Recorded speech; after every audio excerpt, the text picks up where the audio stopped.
l'insomnie, je me noie dans une profonde nostalgie.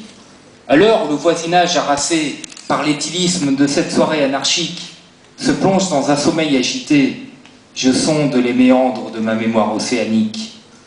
Dans cette cogitation incertaine, je cherche un point d'ancrage positif, un instant de joie et non de peine, un souvenir non rébarbatif. Mais en ressassant les traces de mon passé, je ne peux qu'être désappointé. Les moments de félicité ne sont pas légion. Il serait plus intéressant d'analyser mon évolution. Je m'attarde un moment sur ce jeune homme, cet adolescent s'abreuvant d'ouvrages sommes, de tomes parfois plus épais que sa simple personne. Qu'est-il devenu cet adolescent un peu réservé, qui, dès que le danger le guettait, se réfugiait dans un monde enchanté où il faisait bon vivre, celui des livres? Qu'est-il devenu cet être rêveur qui rêvait des heures, un livre ouvert devant son visage?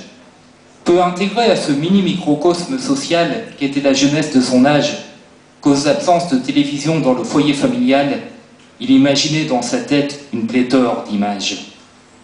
Qu'est devenu ce garçon romanesque qui, au moment des premiers émois adolescents, vérifiant l'adage de Rimbaud, on n'est pas sérieux à 17 ans, les sens en effervescence et le cœur battant à 100 à l'heure, à la vision d'un visage féminin sur une fresque, n'osait affronter en face l'objet de son amour et préférait comme ultime recours se lancer dans des déclarations enflammées par l'intermédiaire de lettres passionnées.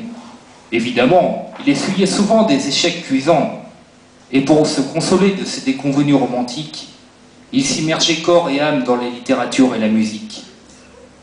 Doucement ramené au monde actuel par les rayons du soleil, je tire de cette remémoration une positive évolution. En grandissant, cet adolescent a perdu son innocence et ses illusions, mais a élargi le champ de ses passions en les fructifiant dans un nouveau moyen d'expression. Merci.